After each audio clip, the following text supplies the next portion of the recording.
Bismillahirrahmanirrahim. وَإِذَا قِيلَ انشُزُوا فَانشُزُوا يَرْفَعِ اللَّهُ الَّذِينَ آمَنُوا مِنكُمْ وَالَّذِينَ أُوتُوا الْعِلْمَ دَرَجَاتٍ وَاللَّهُ بِمَا تَعْمَلُونَ خَبِيرٌ.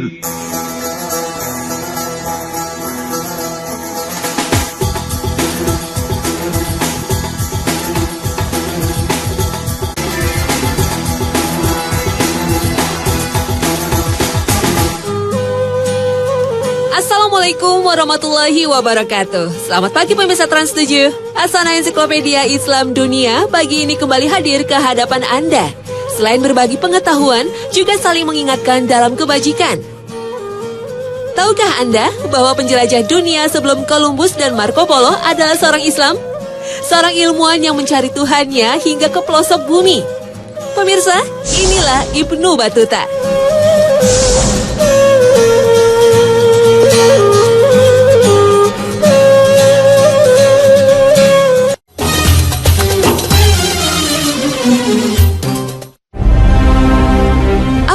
Anda bila di zaman modern seperti saat ini masih ada yang berpikir bahwa bumi itu tidak bulat alias datar?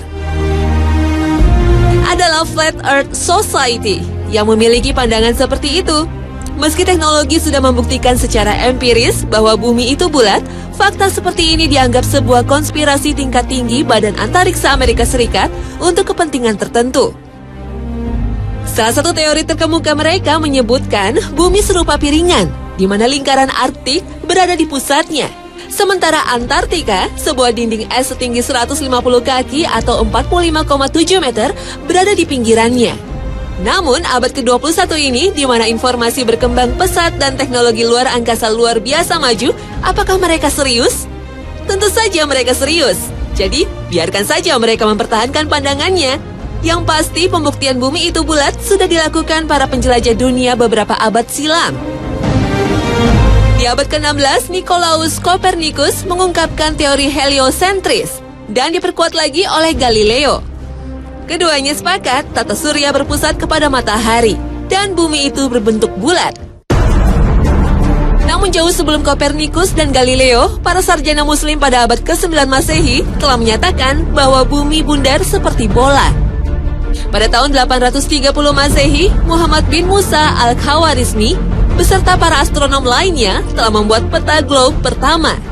Saat itu, para astronom muslim juga menyatakan bahwa keliling bumi mencapai 24.000 mil atau 38,6 ribu kilometer.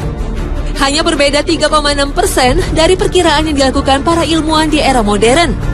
Pada abad ke-10 Masehi, ilmuwan muslim bernama Abu Raihan al-Biruni mengukur jari-jari bumi yang mencapai 6.339,6 kilometer. Hanya kurang 16,8 km dari nilai perkiraan ilmuwan modern. Teori bentuk bumi bundar seperti bola juga dinyatakan geografer dan kartografer muslim Abdullah Muhammad Ibnu Al-Idrisi Asy-Syarif. Pada tahun 1154 Masehi, Al-Idrisi membuat peta bola bumi alias globe dari perak. Bola bumi yang diciptakannya itu memiliki berat sekitar 400 kg. Ibnu Taimiyah juga berpendapat bumi bulat dengan melandaskannya pada Al-Quran Surat Az-Zumar ayat 5. Allah Subhanahu wa Ta'ala berfirman, Dia memutarkan malam atas siang dan memutarkan siang atas malam. Selain itu, para ulama juga berpegang pada Surat Al-Anbiya ayat 33. Allah Subhanahu wa Ta'ala berfirman, dan Dialah yang telah menciptakan malam dan siang, matahari dan bulan. Masing-masing dari keduanya itu beredar atau falak di dalam garis edarnya. Kata falak dalam ayat itu, menurut para ulama, berarti bundar. Meskipun terlambat dibanding cendekiawan muslim, pemikiran Copernicus dan Galileo telah mendorong orang-orang Eropa untuk mengarungi lautan mencari daerah baru. Di antaranya Marco Polo yang menceritakan kisah petualangannya ke arah timur dalam bukunya yang berjudul Imago Mundi, yang artinya citra dunia, dan Il Milline yang berarti sejuta keajaiban. Pada kedua buku ini dijelaskan tentang kekayaan yang melimpah di negeri timur yaitu Cina dan Jepang. Marco Polo telah menempuh perjalanan 8.050 km dalam petualangannya. Pada umur 17 tahun, ia berlayar ke timur bersama ayah dan pamannya Niccolo Polo dan Maffeo Polo. Ia menapaki Armenia, Persia, Afghanistan, melewati Pamirs, Mongolia, dan Cina. Di Mongolia, Marco Polo menjadi orang Eropa kepercayaan Kubilai Khan. Marco Polo menghabiskan perjalanannya ke jalur sutra selama 24 tahun sebelum kembali ke Italia.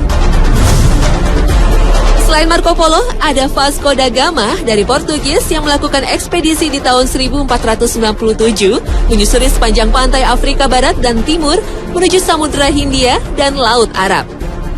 Vasco da Gama tiba di Kalkuta pada tanggal 22 Mei 1498. Ia mendirikan pos perdagangan, membeli rempah-rempah untuk dikirim ke Portugis dan sebagian dijual ke negara-negara Eropa lainnya.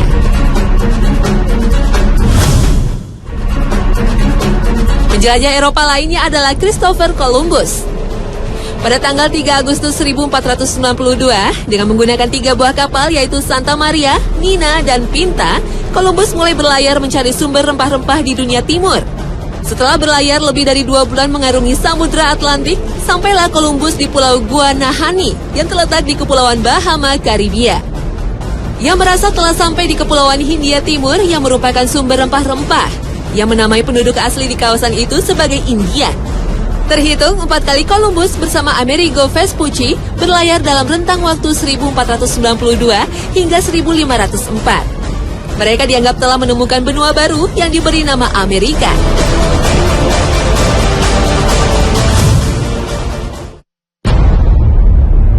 Di antara para penjelajah samudra, Ferdinand Magelhaens dianggap yang pertama kali mampu mengelilingi dunia.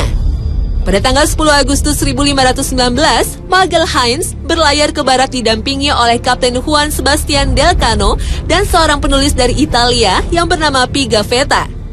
Penulis inilah yang mengisahkan perjalanan Magelhaens dan Delcano mengelilingi dunia, yang membuktikan bahwa bumi itu bulat seperti bola.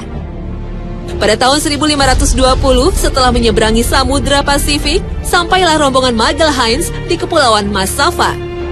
Kepulauan ini kemudian diberi nama Filipina, mengambil nama Raja Spanyol Philips II. Dalam suatu pertempuran melawan orang Mactan di tahun 1521, Magelhaens terbunuh. Akibat peristiwa itu, rombongan bergegas meninggalkan Filipina, dipimpin oleh Sebastian Delcano menuju Kepulauan Maluku. Magelhaens dianggap sebagai orang besar dalam dunia pelayaran, karena menjadi orang yang pertama kali berhasil mengelilingi dunia.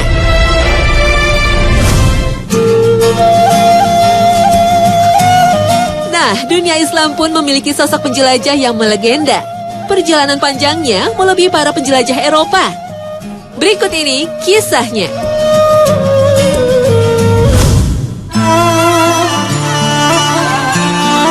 Anak muda dari Tangier, Maroko ini merelakan hidupnya pada hembusan angin yang membawanya kemanapun ia singgah.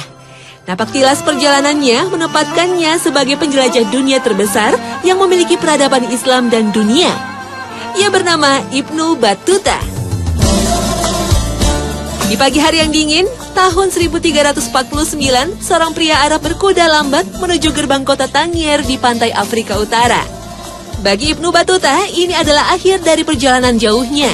Ketika ia meninggalkan rumahnya di Tangier 24 tahun yang lalu, ia tidak pernah merencanakan sebuah perjalanan sedemikian jauh dan lamanya. Dari kejauhan, matanya menyusuri lekuk putih atap-atap rumah dan kubah masjid yang berlatarkan Laut Atlantik.